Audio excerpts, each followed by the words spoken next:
મોરબી જિલ્લામાં પડેલા ભારે વરસાદના પગલે જિલ્લા પ્રભારી મંત્રી પ્રફુલભાઈ પાનસેરિયાની ઉપસ્થિતિમાં સમીક્ષા બેઠક યોજાઈ હતી।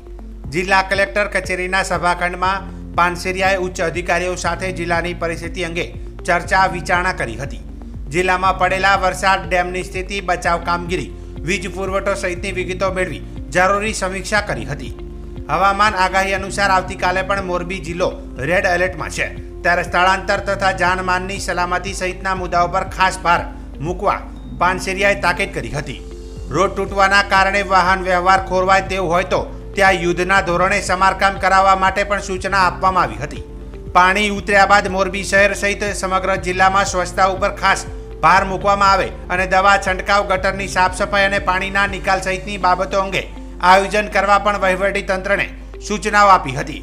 તે ઉપરાંત જિલ્લામાં સાફ સફાઈના સાધનો, બચાવ કામગીરી માટેની સાધન સામગ્રી ઉપરાંત દવાનો જથ્થો પૂરતા પ્રમાણમાં ઉપલબ્ધ છે કે કેમ તેની પણ મંત્રીએ પૂછપરછ કરી હતી।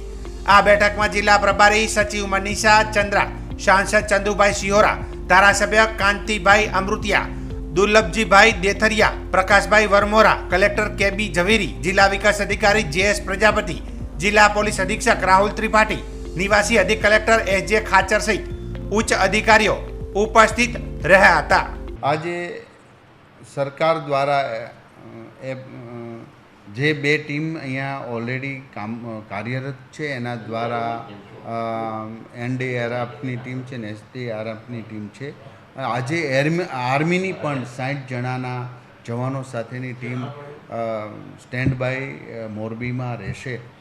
ભવિષ્ય માટે યાને કે કાલ માટે વધુ કંઈક તકલીફ પડી તો આર્મીની ટીમ પણ આપણે સ્ટેન્ડ બાય મૂકવામાં આવી છે।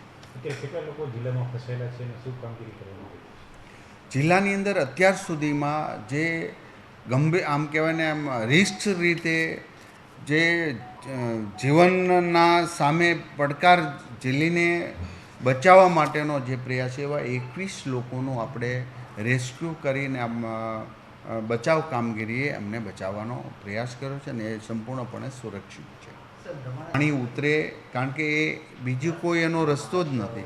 પાણીનો ફ્લો ઘટે એ જ મહત્ત્વની વસ્તુ છે અને ભવિષ્ય માટે શું કરવું એ પ્લાનિંગ અમે સરકારમાં જે ડિઝાઇનમાં ફેરફાર કરવો એ બતાવીશું, પણ અત્યારે તો પાણી ઉતરે, જ્યાં રોડ કટ છે અથવા તો સંપૂર્ણપણે બંધ છે એને યુદ્ધના ધોરણે અમે કાલ સાંજ સુધી કે પરમ દાડામાં એ યાતાયાત શરૂ કરી દઈશું।